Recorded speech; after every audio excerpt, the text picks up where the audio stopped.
Valencia Charlotte May Salazar.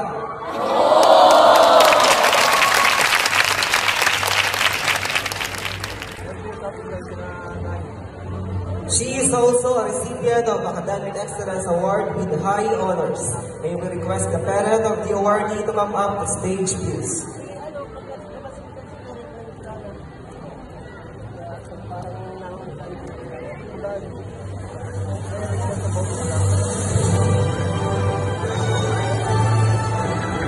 Villafuerte Rochelle Almoneda.